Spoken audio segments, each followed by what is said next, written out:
लखनऊ के चार बाग railway station के सामने खड़ी 2x2 लग्जरी बस में मैं तो चढ़ गया, लेकिन बस में कहीं बैठने की जगह दिखाई नहीं दी। प्रयागराज तक खड़े खड़े जाना संभव नहीं था, इसलिए निराश होकर मैं नीचे ही उतरने वाला था कि पीछे की और 2 सीटों में एक जगह खाली दिख गई। खिड़की के पास गॉगल्स पहने एक स्मार्ट सी युवती बैठी थी। शायद वो किसी के लिए जगह रोक कर बैठी थी।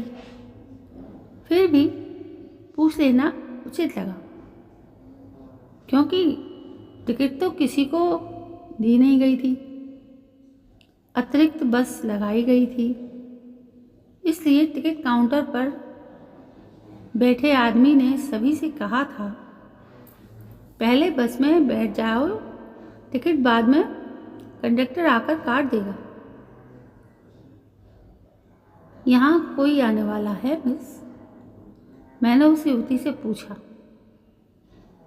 खिड़की के बाहर किसी से बात करता हुआ वो खूबसूरत चेहरा मेरी ओर मुड़ा। अपारदर्शी गहरे काले गॉगल्स के पीछे छुपी आंखें जैसे मुझे सिर से पैर तक परख रही थी, ऐसा लगा। फिर हल्की मुस्कान के साथ उसने कहा, नहीं, बैठ जाइए।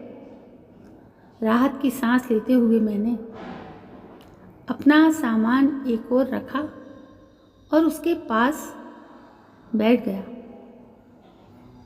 मेरे थैंक्स के जवाब में मुस्कुराकर वो फिर खिड़की के बाहर एक अधेड़ महिला से बातें करने लगी। उस महिला की बातों से मुझे लगा कि वो उसे छोड़ने आई है। वो कह रही थी, सीधे प्रयागराज तक जाना है तो संभल कर जाना, बीच में कहीं उतरना मत। आज कोई साथ में नहीं है। मैं अभी फ़ोन कर दूंगी, बड़े काका लेने आ जाएंगे। तो चिंता मत करना, ध्यान से जाना बेटा। अगर परिवहन निगम की बस मिल गई होती तो अच्छा होता। खैर, टिकट थोड़ा महंगा ही सही। चल अब आना, फिर मैं जाती हूँ। बच्चे बड़े हो जाएं, चाहे कितने ही स्मार्ट और समझदार क्यों ना हो जाएं, बुजुर्ग ऐसे ही समझाते रहते हैं। उनकी बातों से मुझे लगभग यकीन हो गया कि ये सुंदर संगत प्रयागराज तक की है और बिल्कुल अकेली है। पहले कभी मेरे साथ ऐसा कुछ नहीं हुआ था, इसलिए मन में एक अलग सा रोमांच होने लगा। वो महिला चली गई तो युवती ने मेरी ओर देखकर हल्की मुस्कान दी। मैंने बातचीत बढ़ाने का मौका पकड़ लिया। मैंने पूछा, आपकी माँ थी? नहीं, बुआ थी। यहाँ लखनऊ में अकेली रहती हैं। पिछले हफ्ते वो मुझे अपने साथ कुछ दिनों के लिए यहाँ ले आई। जरूरी कामों की वजह से वो मुझे छोड़ने नहीं जा सकी। अब मेरी कॉलेज की परीक्षाएं शुरू होने वाली हैं, तो क्या करूं, अकेली जाना पड़ रहा है। वैसे आप कहाँ तक जाएंगे?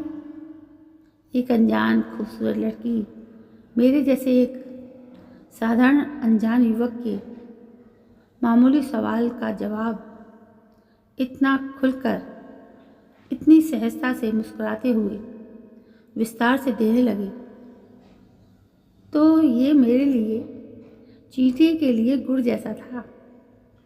जहाँ आप जा रही हैं वहीं प्रयागराज। मैंने कहा। वो खिलखिलाकर हंस पड़ी। वाह, अच्छा है। फिर तो बात आगे बढ़ानी थी, लेकिन तभी टिकट देने वाला आ गया। मैंने पैसे देते हुए कहा, प्रयागराज की एक टिकट। फिर उसकी ओर देखकर सुधार किया, आपकी टिकट भी ले लेता हूँ, दो दीजिए। वो आदमी टिकट देते हुए हंसकर बोला, अरे आप भी कमाल हैं, बस में भी मजाक करते हैं। मेरी बहन साथ हो तो उसकी टिकट आपको ही लेनी पड़ेगी ना। कहकर वो आगे बढ़ गया। उसकी गलतफहमी मुझे तो मीठी लगी, पर लड़की को कैसी लगी, ये देखने के लिए मैंने उसका चेहरा देखा। वहाँ कोई नाराज़गी नहीं थी, बल्कि शर्म से लाल हुआ चेहरा और हल्की मुस्कान थी। मतलब वो गलतफहमी उसे भी अच्छी लगी। मैं अभी आपको पैसे दे दूँगी, उसने कहा। मैंने औपचारिकता से कहा, कोई जल्दी नहीं है, प्रयागराज तक तो साथ ही है। बस चल पड़ी। हाईवे पर तेज रफ्तार से दौड़ने लगी। खिड़की से आती हवा मेरे पास बैठी युवती के आकर्षक बालों को बिखेर रही थी। शायद इसी वजह से वो और भी सुंदर लग रही थी। अब अचानक मेरा ध्यान उसके सौंदर्य पर गया। गहरे आसमानी रंग की सलवार कमीज, उसी रंग का कढ़ाई मैच करता दुपट्टा जो बार बार उड़कर मुझे छू रहा था। हाथ पैरों में कोई गहना नहीं, कानों में पतली झालर वाले झुमके, सुनहरे फ्रेम का काला गॉगल्स उसकी स्मार्टनेस को और बढ़ा रहा था। बस अफसोस यही था कि चश्मे के कारण उसकी आंखों की सुंदरता देख नहीं पा रहा था। फिर भी ये सच था कि मैं उसकी ओर खिंच चुका था। चुप्पी तोड़ने के लिए मैंने पूछा, आपने अपना नाम नहीं बताया। चलो शुरुआत में करता हूँ। मेरा नाम प्रकाश है। आपका? निशा। मेरा नाम निशा है।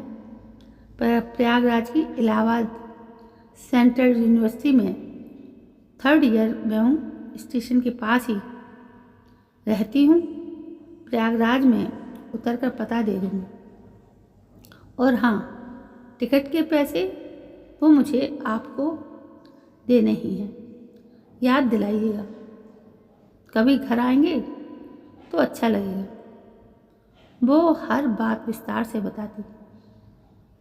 उसकी ये आदत मुझे अच्छी लगी। मैंने भी अपनी बात शुरू की। मैं भी प्रयागराज में ही रहता हूँ। यहाँ एक इंटरव्यू देने आया था, लेकिन अच्छा नहीं गया। मूड खराब था। आपकी तरह मेरे भी परिवहन निगम की बस छूट गई तो ये लग्जरी मिल गई, और आप मिल गई तो मूड भी ठीक हो गया। और आपका मजाक करने का अंदाज कुछ अलग है, मुझे पसंद आया। उसकी तारीफ से मैं और उत्साहित हो गया। ऊंचा आहार के एक महंगे रेस्टोरेंट पर बस रुकी। मैंने कहा, चले चाय नाश्ता कर लेते हैं। नहीं, मुझे नीचे नहीं उतरना, उसने कहा। मेरे आग्रह पर बोली, तो आप यहीं कुछ हल्का फुल्का ले आइए, साथ खाएंगे। मैं जलेबी और वेफर्स लेकर आया।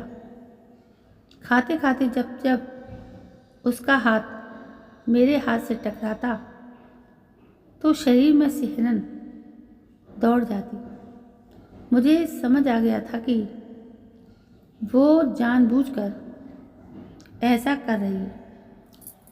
यात्रियों की कमी थी जब मैंने हिम्मत करके उसका हाथ पकड़ लिया, आप भी, कहते हुए उसने शर्मा कर हाथ छुड़ा लिया।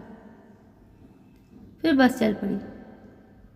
मेरे भीतर प्रेम के अंकुर फूट चुके थे। एक हल्के झटके में उसने मुस्कुराकर पूछा, आप मुझे प्यार करता हूँ। मैंने बिना झिझक कह दिया। हाँ निशा, आप मुझे अच्छी लगती हैं। मैं आपसे प्यार करता हूँ। कुछ देर सन्नाटा रहा। फिर अचानक उसने मेरा हाथ पकड़कर गंभीर स्वर में पूछा, क्या आप मुझसे शादी करेंगे? मैं अवाक रह गया। मैंने सिर हिलाया। प्रयागराज आने तक हम चुप रहे। बस से उतरते समय उसने कहा, मेरी छड़ी सीट के नीचे रह गई है, जरा ला देंगे? मैं बस में लौटा। सीट के नीचे से छड़ी निकाली तो जैसे हाथ में सांप आ गया हो। वो सफ़ेद छड़ी, लाल मुड़े हुए सिरे वाली, ऊपर घंटी लगी। दिल जैसे चूर चूर हो गया। मैं नीचे उतरा, छड़ी उसके हाथ में थमाई, टिकट के पैसे लिए बिना और उसकी ओर देखे बिना मैंने भागने की सोची। देखने की जरूरत ही क्या थी? कहीं वो फिर ना पूछ बैठे कि क्या मैं उससे शादी करूँगा। पर मैंने एक ही कदम बढ़ाया था कि अंतरात्मा से आवाज़ आई कि क्या इसी तरह प्रेम किया जाता है? अगला कदम मैं आगे नहीं बढ़ा सका। मुड़कर मैंने उसका हाथ थामा और कहा, चलो मैं तुम्हें घर तक पहुंचा देता हूँ। तो दोस्तों, ये थी एक और प्यार की कहानी जो आपको इस वीडियो के माध्यम से मिली है। आपको कैसे लगी? लाइक शेयर कमेंट जरूर करें। चैनल को सब्सक्राइब करना ना भूलें। कल मैं फिर हाजिर होती हूँ। जय हिंद, वंदे।